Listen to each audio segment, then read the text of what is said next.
नमस्ते भाइयों, welcome to अभी सिंगड़ोली। नमस्ते भाइयों, वेलकम टू अभी Singdoli channel. Please like, subscribe, share this video.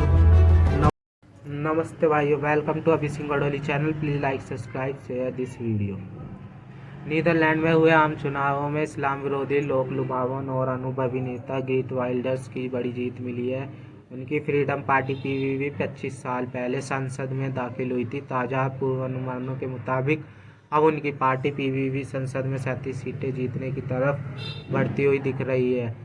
अपने निकटतम प्रतिद्वंदी का वामपंथी गठबंधन से भी आगे पार्टी काफ़ी आगे है। ग्रीट वाइल्डर्स ने कहा है, पीवीवी को अब नज़रअंदाज नहीं किया जा सकता है, हम शासन करेंगे। ग्रीट वाइल्डर्स की जीत ने नीदरलैंड की राजनीति को हिला दिया है। हालांकि सरकार बनाने के लिए ग्रीट को गठबंधन में शामिल होने के लिए अन्य पार्टियों को मनाना पड़ेगा। नीदरलैंड्स की संसद में 150 सीटें हैं और सरकार बनाने के लिए पीवीवी को 76 सांसदों का समर्थन चाहिए होगा। 60 वर्षीय वाइल्डर्स ने अपने विजय भाषण में भी टकराव का रवैया ही अपनाया। Voorzitter, tenslotte. और हम शासन करेंगे। सीटों की संख्या बड़ी है, लेकिन साथ में बड़ी जिम्मेदारी भी है। मतदान से पहले 3 बड़ी पार्टियों ने ग्रीट वाइल्डर्स के नेतृत्व वाली सरकार में शामिल होने से इनकार कर दिया था, लेकिन अब परिस्थितियां बदल सकती हैं।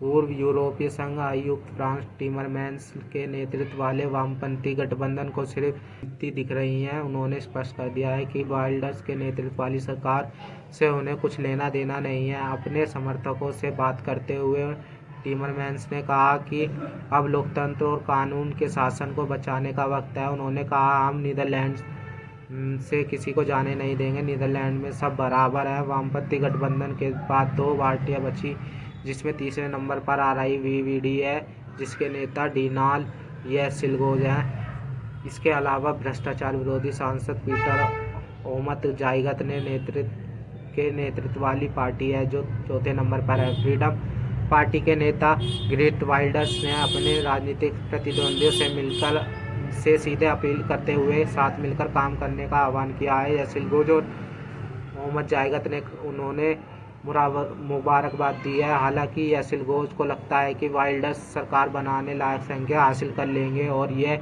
उनकी पार्टी के नेताओं पर निर्भर करेगा कि आगे की क्या प्रतिक्रिया देनी है। चुनाव से पहले येसिलगोज ने जोर देकर कहा कि वो वाइल्डर्स के नेतृत्व वाली सरकार में शामिल नहीं होगी।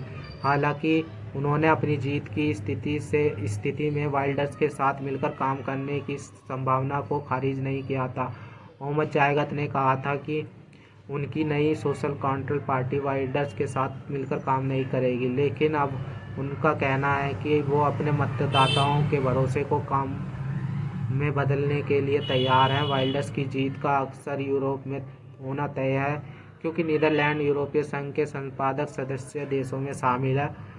समूचे यूरोप के राष्ट्रवादी और कट्टरवादी नेता वाइल्डर्स की उपलब्धि की तारीफ कर रहे हैं। फ्रांस की राष्ट्रवादी नेता मरीन ले पेन ने कहा कि इससे पुष्टि होती है कि राष्ट्रीय पहचान के बचाव के लिए लोगों को झुकाव बढ़ रहा है। वाइल्डर्स यूरोपीय संघ से अलग होने के लिए रेफरेंडम करना चाहता है।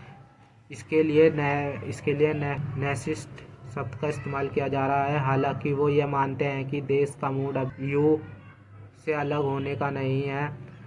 उन्होंने चुनावी अभियान के दौरान अपनी इस्लामिक विरोध लफ्ज़बाजी में भी बदलाव किया था और कहा था कि अभी देश के सामने और बड़े मुद्दे हैं। उन्होंने कहा था कि वो मस्जिदों और मदरसों पर पाबंदी लगाने की अपनी नीति को टालने के लिए तैयार हैं।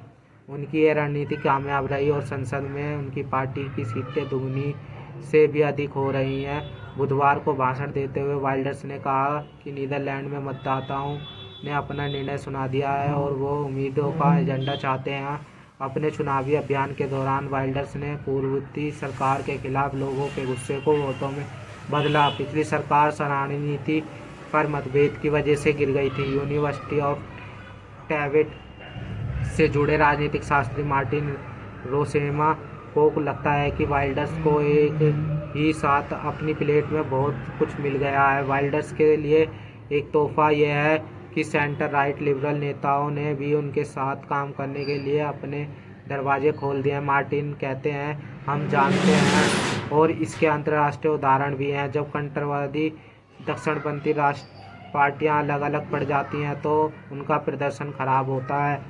नीदरलैंड्स के चुनावों में शरणार्थी एक अहम मुद्दा था और वाइल्डर्स ने यह स्पष्ट कर दिया था कि वो शरण मांगने वाले प्रवासियों की सुनामी को रोक देंगे। पिछले साल नीदरलैंड में आने वाले शरणार्थियों की संख्या लगभग दोगुनी होकर 2,20,000 तक पहुंच गई थी। इसका एक बड़ा कारण यूक्रेन रूस का हमला भी है। नीदरलैंड में करीब 3,90,000 घरों में कमी है और इस वजह से यह मुद्दा और भी बड़ा हो गया। येज़िलगोज की वीवीडी पार्टी के हैंग स्थित मुख्यालय के बाहर उनके समर्थक देश को पहली महिला प्रधानमंत्री मिलने की उम्मीदों के साथ चहक रहे थे, लेकिन जैसे ही स्क्रीन पर एग्जिट पोल के नतीजे आने लगे, हर कोई हैरान रह गया। नीदरलैंड की राजनीति में क्या हो रहा है ये समझने के लिए लोग अपने फ़ोन की स्क्रीन झांकने लगे। देश में सबसे लंबे समय से प्रधानमंत्री रहे मार्क रूटे के जुलाई में सत्ता से अलग होने के बाद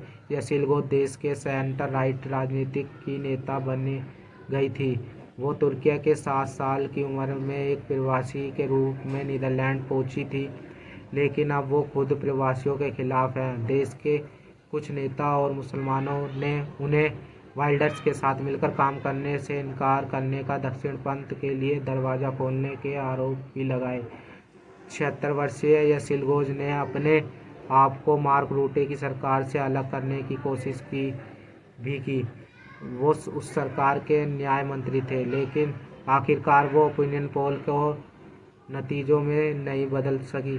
चुनाव की आखिरी शाम तक नीदरलैंड के करीब आधे मतदाताओं को फ्लोटिंग वोटर यानी किसी भी तरफ मतदान करने वाला मतदाता कहा जा रहा था। उनमें से बहुत से येज़िलगोज साथ न देने तय किया। वाइल्डर्स की जीत की झलक हैंग के एक मुसलमान वोटर के कथन में मिलती है। वह कहते हैं, अगर वो मुसलमानों के कितने खिलाफ ना होते तो मैं उन्हें वोट देता। मतदान से कुछ घंटों पहले तक वाइल्डर्स अपनी संभावनाओं को लेकर उत्साहित थे। उन्होंने बीबीसी से कहा था, मुझे लगता है कि यह हॉलैंड के इतिहास में पहली बार हुआ होगा जब एक सप्ताह के भीतर ही हमने 10 सीटें की बढ़त ले ली। वाइल्डर्स जानते हैं कि उनके लिए सरकार बनाना चुनौतीपूर्ण होगा, लेकिन उन्होंने कहा कि वो एक सकारात्मक व्यक्ति हैं। उनकी जीत विपक्षियों के लिए उन्हें नज़रअंदाज करना मुश्किल कर देगी। थैंक यू, धन्यवाद। वीडियो को लाइक करें, सब्सक्राइब करें, शेयर करें और बेल आइकन बजाना ना भूलें।